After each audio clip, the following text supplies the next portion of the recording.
ప్రభువు నామమున మీ అందరికీ వందనములు తెలియజేస్తున్నాను. మరి ముఖ్యంగా స్థానిక సంఘ కౌన్సిల్ చైర్మన్ గారికి, సెక్రటరీ గారికి, మరి ట్రెజరర్ గారికి, కౌన్సిల్ మెంబర్స్ అందరికీ, మరి ప్రాముఖ్యంగా సంఘ కాపరి గారికి, సంఘస్థులందరికీ కూడా ఎంబీసీ బైబిల్ కళాశాల అడ్మినిస్ట్రేషన్ పక్షాన ప్రిన్సిపల్ గారైనటువంటి రెవరెండ్ డాక్టర్ ఐపి ఆశీర్వాదమయ్య గారి పక్షాన, స్టాఫ్, ఫ్యాకల్టీ అందరి పక్షాన మీకు వందనములు, శుభములు తీసుకొని వస్తున్నాను. ఈ సమయంలో ఈ దినం ప్రత్యేకించి నేను మరి బైబిల్ కాలేజ్ పక్షాన వస్తున్నానని మరొకసారి మీకు తెలియజేస్తున్నాను. ప్రియమైనటువంటి సహోదర సహోదరులారా, దేవుని సంగమా, మన యొక్క ఎంబీ కాన్ఫరెన్స్లో ఉన్నటువంటి అనేకమైన పరిచర్యలలో భాగమైనటువంటి మరి ఈ ఎంబీ సెంటినరీ బైబిల్ కాలేజ్ పరిచర్య ఒకటి ఉన్నది. దీని గురించి ప్రతి సంవత్సరము ప్రతి దినము కూడా మీరందరూ ప్రార్థన చేస్తున్నారని భావిస్తున్నాం. మరి ప్రతి సంవత్సరము ఇలాగున ఏర్పాటు చేయబడినటువంటి ఈ ప్రత్యేక ఆదివారాన్ని జ్ఞాపకం చేసుకొనొచ్చు, ఏర్పాటు చేసుకొని కళాశాలను జ్ఞాపకం చేసుకొని ప్రార్థించడము, కానుకలను మరి అదే రీతిగా విరాళములను మీరు అందిస్తూ వస్తున్నారు. తద్వారా ఎంబీసీ బైబిల్ కాలేజీ యొక్క పరిచర్య బలపరచబడుతూ ముందు కొనసాగుతున్నదని నేను మీకు తెలియజేస్తున్నాను. చిన్న రిపోర్ట్ ఒకటి నేను అందించాలని ఆశిస్తున్నాను. వాక్య ధ్యానంలోనికి వెళ్ళకముందు మరి బైబిల్ కాలేజ్ ఈ యొక్క అకాడమిక్ ఇయర్ 2025-26 సంవత్సరానికి గాను మరి జూన్ మాసంలో ప్రారంభించడం జరిగింది. ఈ యొక్క సంవత్సరం మన యొక్క కాలేజీలో ఇంటర్నల్ స్టూడెంట్స్, తర్వాత ఎక్స్టర్నల్ స్టూడెంట్స్ అందరూ కలిపి 87 మంది విద్యార్థులు ఉన్నారని నేను మీకు తెలియజేస్తున్నాను. మరి మన యొక్క కళాశాలలో ఈ ఎంబీ సెంటినరీ బైబిల్ కాలేజ్లో బీడీ అనే కోర్సుతో పాటు డిప్సిఎస్, ఎంటీహెచ్, అదే రీతిగా ఈ సంవత్సరమే డిప్సిఈ అంటే డిప్లొమా ఇన్ క్రిస్టియన్ ఎడ్యుకేషన్ అనేటటువంటి 1 ఇయర్ కోర్సును ప్రారంభించడం జరిగింది. అందులో మరి 21 మంది విద్యార్థులు చేరడం జరిగింది. అదేవిధంగా డిటిహెచ్ కొరకు, డాక్టరల్ స్టడీస్ కొరకు కూడా మరి ప్రయాసపడుతున్నారు. ప్రభు చిత్తమైతే ఈ యొక్క మాసం లేదా వచ్చే మాసంలో సెనేట్ ఆఫ్ సెరంపూర్ యూనివర్సిటీ నుండి కమిషన్ రాబోతుందని వింటున్నాం. కాబట్టి మీరు ఆ విషయమై ప్రార్థించవలసిందిగా మనవి చేస్తున్నాను. అదేవిధంగా ప్రియమైనటువంటి దేవుని సంగమా, గడిచినటువంటి సంవత్సరములలో గతంలో ఉన్నంత వరకు ఎందరైతే ఆ యొక్క కాలేజీలో విద్యను అభ్యసించి దేవుని యొక్క పరిచర్య కొరకు సిద్ధపడిరో వారిని, అదేవిధంగా మరి మన యొక్క ఎంబీ సంఘాలలో ఉన్నటువంటి విశ్వాసులను కళాశాల కొరకు దాన్ని ప్రేమించి మరి విరాళాలు ఇవ్వాలని అందరినీ దర్శించడం జరుగుతూ ఉంది. మీరు ఇచ్చేటటువంటి కానుకలు కాలేజ్ యొక్క డెవలప్మెంట్ విషయంలో, విద్యార్థుల యొక్క ఫీజులు కట్టే విషయంలో, మరి అక్కడ ఉన్నటువంటి స్టూడెంట్స్కు స్కాలర్షిప్స్ ఇచ్చే విషయంలో వినియోగింపబడుతున్నదని నేను మీకు తెలియజేస్తున్నాను. దానికి సంబంధించినటువంటి రిపోర్ట్ కూడా ఒక సంవత్సరానికి ఒకసారి ఇస్తారు. మిషన్స్ డే అనేటువంటిది ఒక డే జరుగుతుంది. అది ఒక ప్రత్యేకమైన దినంగా ఏర్పాటు చేసి ఆ రోజు అందరికీ మన యొక్క కాన్ఫరెన్స్లో ఉన్నటువంటి మరి చర్చెస్కు, నాయకులకు, కౌన్సిల్స్కు, పాస్టర్స్కు ఇన్విటేషన్ ఇస్తారు. ఆ ఇన్విటేషన్ అందుకొని వచ్చిన ప్రతి ఒక్కరిని అక్కడ మరి ఆహ్వానించి ఆ యొక్క మిషన్స్ డేలో ఆ రిపోర్ట్ అంతా కూడా ఇవ్వడం జరుగుతుంది. తద్వారా అది అందరికీ కూడా తెలియాలని ప్రతి సంవత్సరం అలాగున జరుగుతూ ఉంది. కాబట్టి మరి మీరు ఇంతవరకు చేసినటువంటి సహాయ సహకారాలను బట్టి ఎంబీ సెంటినరీ బైబిల్ కళాశాల పక్షాన, ప్రిన్సిపల్ గారి పక్షాన, మరి అక్కడ ఉన్నటువంటి కార్యవర్గం పక్షాన నేను మీకు వందనాలు తెలియజేస్తూ, ఈరోజు కూడా మేము ముందుకు వచ్చి ఉంటున్నాం కాబట్టి ఈరోజు కూడా మన యొక్క సంఘం ఈ దినాన్ని ప్రత్యేకపరిచి బైబిల్ కాలేజ్ కొరకు ప్రార్థించడానికి, సహాయ సహకారాలు అందించడానికి సిద్ధపరిచారు. కాబట్టి మీకు నిండు వందనాలు తెలియజేస్తూ మీ యొక్క హృదయపూర్వకమైనటువంటి విరాళములను కళాశాల పరిచర్య కొరకు అందించవలసిందిగా ప్రభునామం పేరిట మనవి చేస్తున్నాం.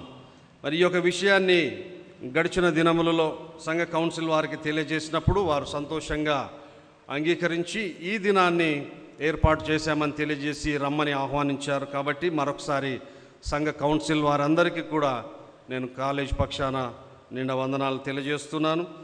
మరి అదే రీతిగా సంఘ కాపరి గారికి కూడా నిండైన వందనాలు తెలియజేస్తున్నాను.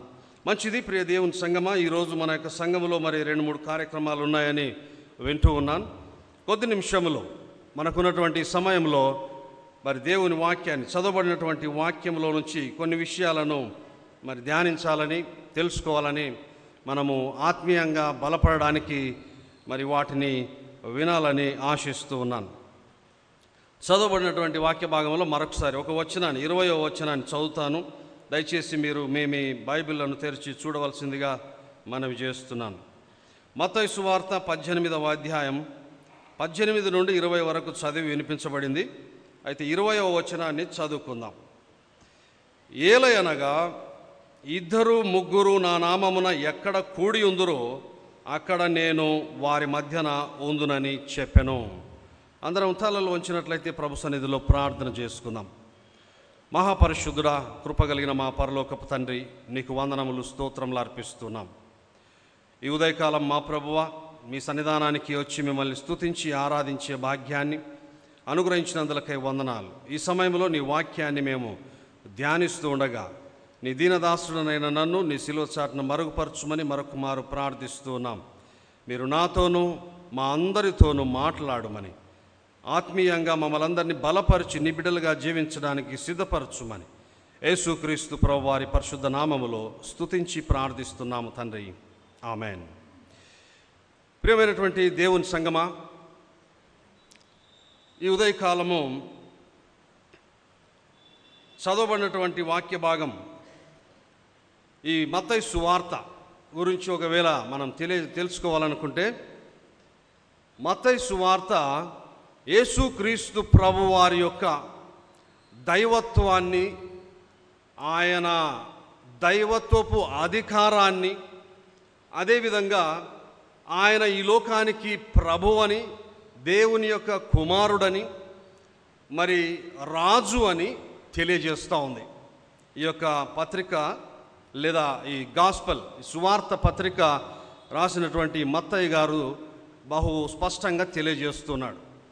ఆయన యొక్క దైవత్వాన్ని, ఆయన దేవుని కుమారుడని, అంతేకాకుండా ఆయన యూదులకు రాజు అని, లోకానికి రక్షకుడని, ఆయన అధికారము గలవాడని ఈ వాక్యము, ఈ మత్తయి సువార్త తెలియజేస్తూ ఉంది. అయితే ప్రియ దేవుని సంగమా, మరి యేసుక్రీస్తు ప్రభువారు తన యొక్క ప్రాణాన్ని అర్పించి, మరి రక్తాన్ని చిందించి, లోకములో ఉన్నటువంటి మానవాళి యొక్క పాపములన్నీ కూడా తుడిచివేసి, కడిగివేసి, పరిశుద్ధపరిచి, పవిత్రపరిచి తన సంఘముగా కట్టుకుంటున్నటువంటి ఈ సంఘాన్ని ఉద్దేశించి, ఆయన దగ్గరకు వచ్చేటటువంటి వారిని ఉద్దేశించి కొన్ని విషయాలు తెలియజేస్తున్నాడు. ఈ 18వ అధ్యాయంలో ప్రాముఖ్యంగా మనం చదువుకున్నటువంటి ఈ యొక్క ప్యాసేజ్ ఏదైతే ఉందో 15 నుంచి 20 వరకు మనం గమనిస్తే సంఘముకు ఉన్నటువంటి అధికారాన్ని కూడా ఆయన తెలియజేస్తున్నాడు. సంఘానికి ఉన్నటువంటి అధికారం, విశ్వాసులు ఉండవలసిన విధానం, ఇవి తెలియజేస్తూ ఉన్నాడు. కాబట్టి ప్రభువుకున్న అధికారము, ఆయన నామము పేరిట ఆయన దగ్గరికి వచ్చేటటువంటి వారికి అనగా సంఘానికి ఉన్న అధికారము తర్వాత మరి ఆయన తెలియజేస్తూ ఉన్నాడు. కాబట్టి ప్రియమైన దేవుని బిడ్డలారా, ఈ ఉదయకాలం ఆయన దగ్గరకు వస్తున్నటువంటి మనం, ఆయనను ఆరాధించడానికి వచ్చే మనం, మరి అధికారముతో ఉన్నటువంటి ప్రభువును మనము చూస్తున్నామా? మనము ఆయనతో సహవాసం చేస్తున్నామా? ఒకసారి మనల్ని మనము మరి యొక్క ఉదయకాలమందు పరిశీలించుకోవాలని నేను మరి దేవుని వాక్యాన్ని బట్టి తెలియజేస్తున్నాను. మనం ఇక్కడికి చేరి వస్తున్నాం. ఆయన దగ్గరికి కలిసి వస్తున్నాం. కలిసి వచ్చేటటువంటి మనం మరి ఆయన అధికారాన్ని చూస్తున్నామా? సంఘానికి దేవుడు అధికారం ఇచ్చాడు, ప్రభు అధికారం ఇచ్చాడు. ఆయన అధికారి అయి ఉన్నాడు.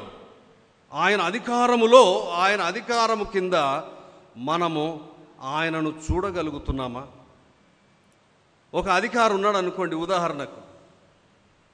ఉదాహరణకు ఒక అధికారి ఉన్నాడు. ఆ అధికారి ఒక ఆజ్ఞను వేస్తే ఆయన చెప్పిన మాట ఖచ్చితంగా వినాలి.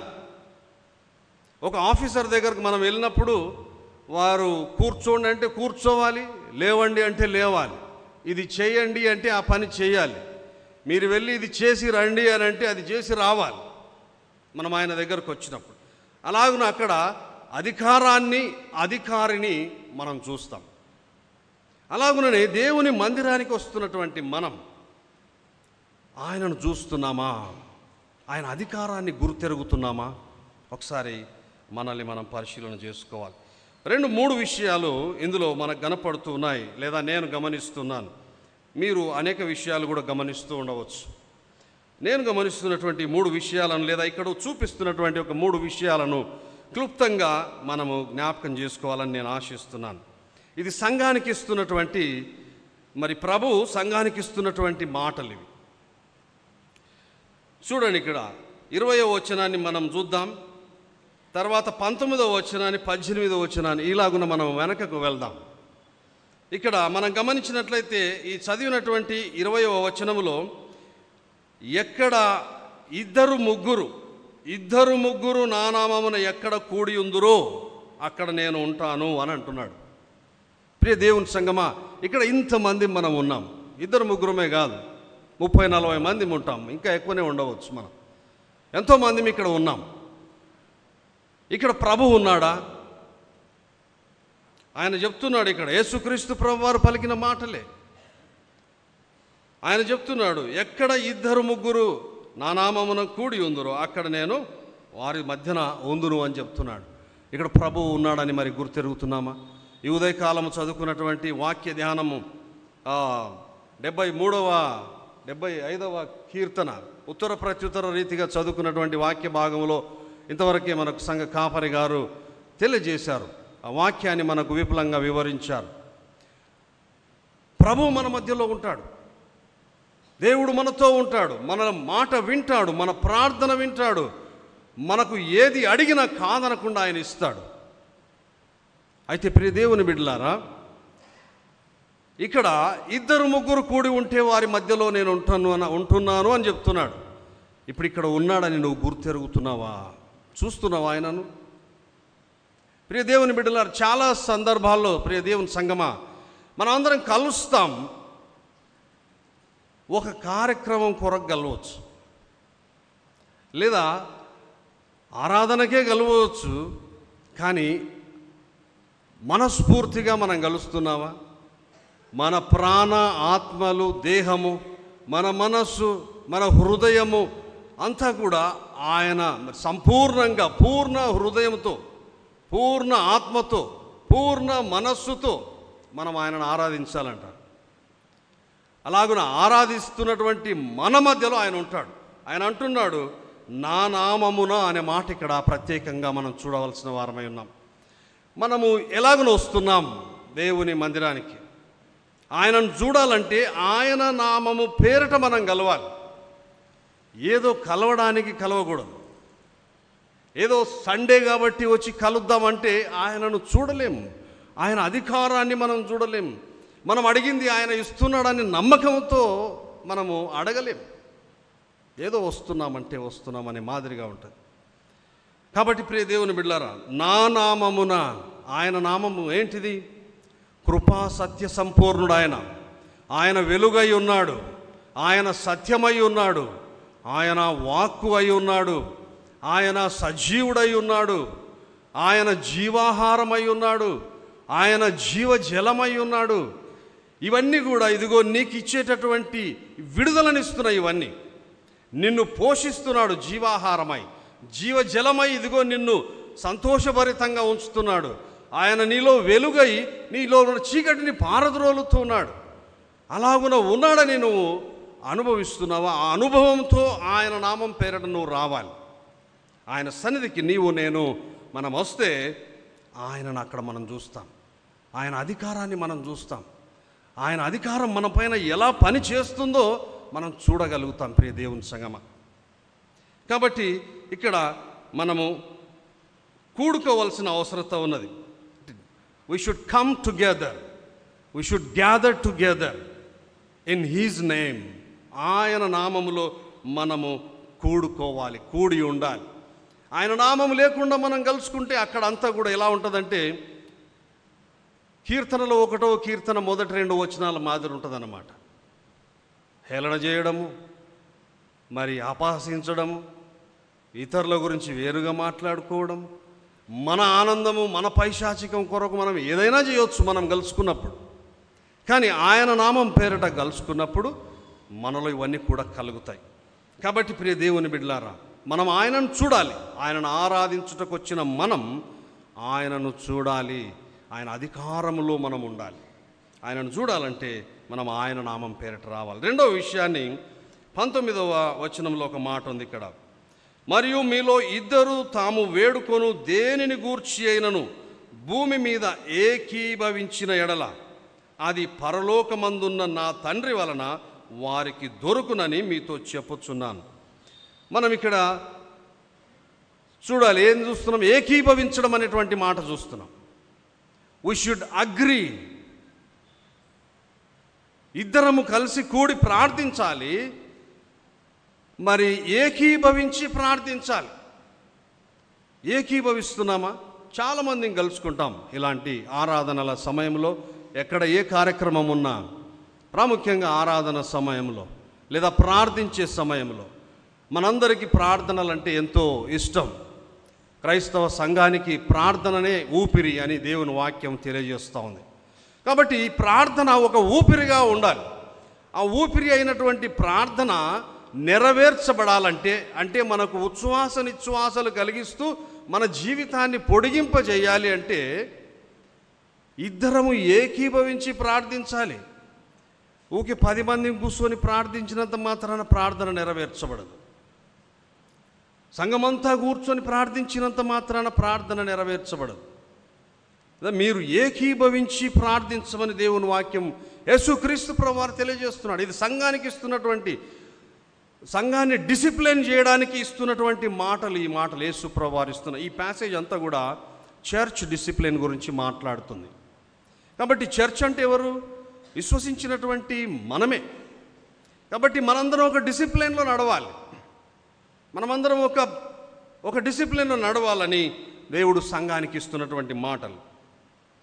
కాబట్టి ఇద్దరు ముగ్గురు లేదా మీలో ఇద్దరు మరి ఏదైతే ప్రార్థిస్తారో ఆ ప్రార్థన విన్నపం నెరవేర్చబడుతుంది ఖచ్చితంగా. ఎప్పుడంటే ఏకీభవించి ప్రార్థించినప్పుడు. ఏకీభవించాలంటే ఇద్దరి హృదయము సమాధానంగా ఉండాలి. ఎలాంటి కల్మషం ఉండకూడదు, మరి వ్యతిరేక భావాలు ఉండకూడదు.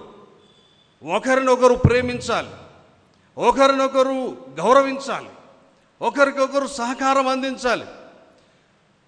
వారి కష్టాలలో నువ్వు కష్టమును పాలు పంపులు పొందాలి. వారి సంతోషంలో నీవు సంతోషించాలి. ఒకరు సంతోషిస్తున్నప్పుడు నీవు దుఃఖపడకూడదు, వారికి అంత మంచిగా అయిందా అని. ఒకరు దుఃఖిస్తున్నప్పుడు బాగైంది అని అనకూడదు. కాబట్టి అలాంటి మంచి మనస్సు, అనగా ప్రేమించే మనస్సు, సహకరించే మనస్సు, పరామర్శించే మనస్సు నీకు ఉండాలి సహోదరుడా, సహోదరి, దేవుని సంగమా. అలా ఉంటే నీవు ఏకీభవిస్తావు. until you have that spirit, a peaceful heart with your brother, your neighbor, you cannot come together and agree for a particular prayer or purpose or goal.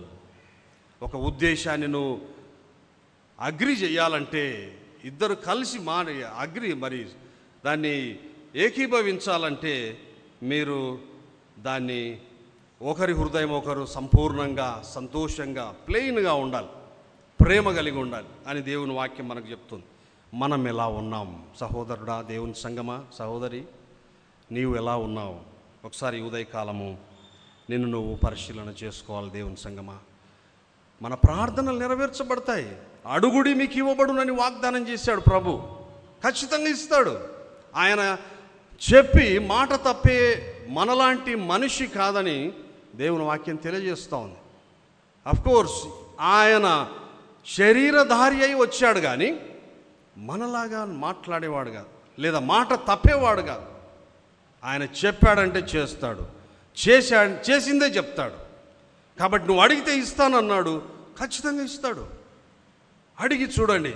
ఇంకా ఒకవేళ ఎవరివైనా ప్రార్థనలు నెరవేరబడకుండా ఉంటే, ఈరోజు వరకు నువ్వు బాధపడుతూ ఉంటే, నాకు ఈ విషయంలో నా ప్రార్థన ఇంతవరకు దేవుడు వినలేదని నువ్వు అనుకుంటూ ఉంటే, నీ సహోదరుని ప్రేమించి, నీ తోటి వారిని నువ్వు ప్రేమించి, హృదయం కల్మషం లేకుండా ఉంచుకొని నీవు ప్రభు సన్నిధికి రా. ఇద్దరు కలిసి ప్రార్థించండి.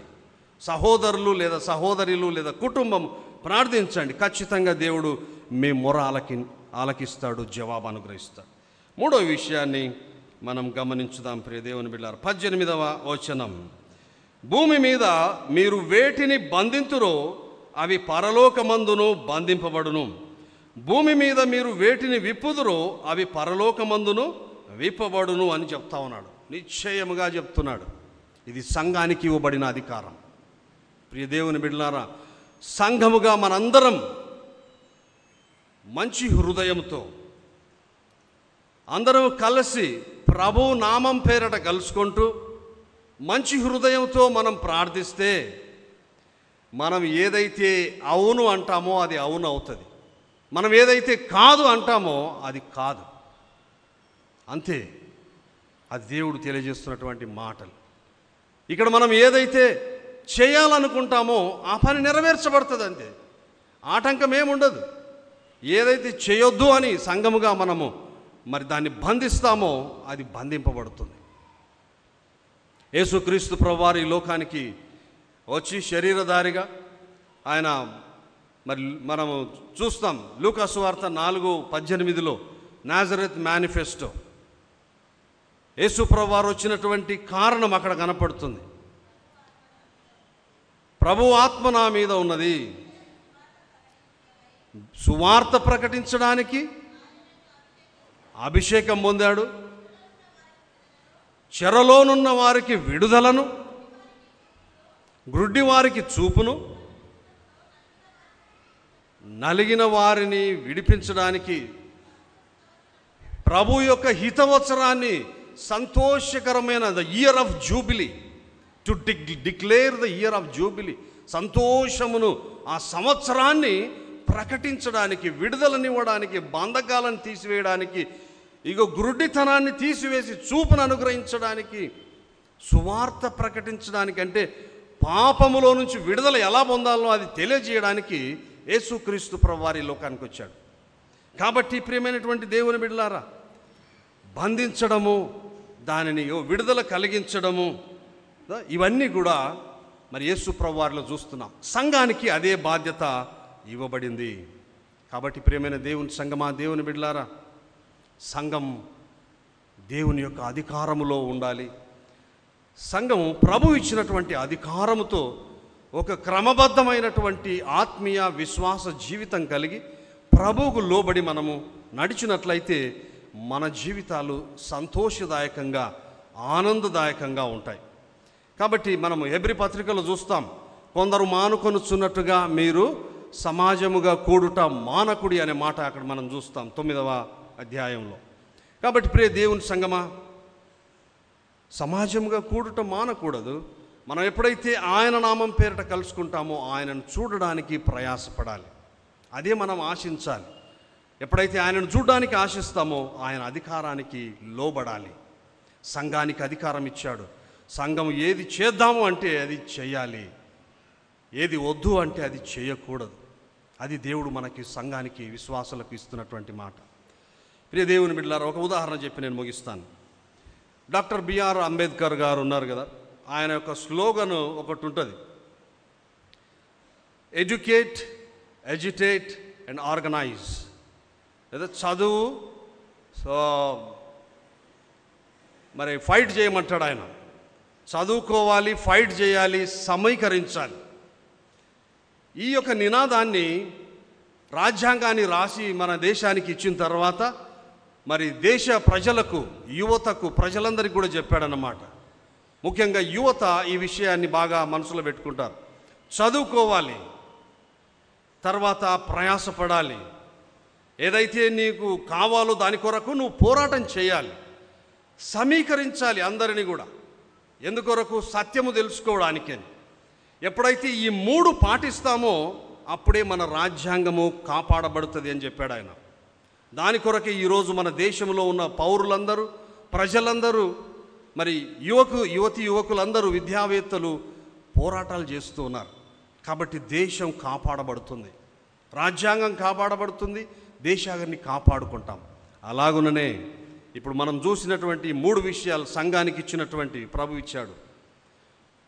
మరి మనం ఆయన నామం పేరిట కూడుకోవాలి, మనం వచ్చేది ఆయన నామం పేరిట రావాలి, మనం ఏకీభవించాలి. అంతేకాకుండా మనము ఏదైతే సంఘం ద్వారా నడిపింపబడాలి. సంఘం ఏదైతే నడుస్తుందో దాన్ని అనుసరించి మనం నడవాలి. అప్పుడే ప్రభు యొక్క సంఘము బలపరచబడుతుంది, ప్రభు రాకడ కొరకు సిద్ధపరచబడుతుంది, దేవుని యొక్క ఉద్దేశము నెరవేర్చబడుతుంది, మన ఆత్మీయ జీవిత మరి పరమార్థము సఫలమవుతుంది. అలాంటి కృపా భాగ్యము దేవుడు మనందరికీ అనుగ్రహించునుగాక. ఆమేన్. అందరి తలలోంచినట్లయితే చిన్న ప్రార్థన చేసుకుందాం. మహాపరిశుద్ధుడా, నీకు వందనములు, స్తుతులు, స్తోత్రములు అర్పిస్తూ ఉన్నాం. ఇదిగో మా ప్రభువా, ఈ దినాన మీరు మాకు ఇచ్చిన నీ వాక్కును బట్టి మీకు స్తోత్రాలు అర్పిస్తూ ఉన్నాం. విత్తబడిన నీ వాక్కు విన్న ప్రతి హృదయంలో ఫలింప చేయమని, ఆశీర్వదించుమని, నీ కొరకు జీవించే బిడ్డలుగా మమ్మల్ని సిద్ధపరచుమని క్రీస్తు యేసు ప్రభువారి పరిశుద్ధ నామములో ప్రార్థిస్తున్నాము తండ్రి. ఆమేన్.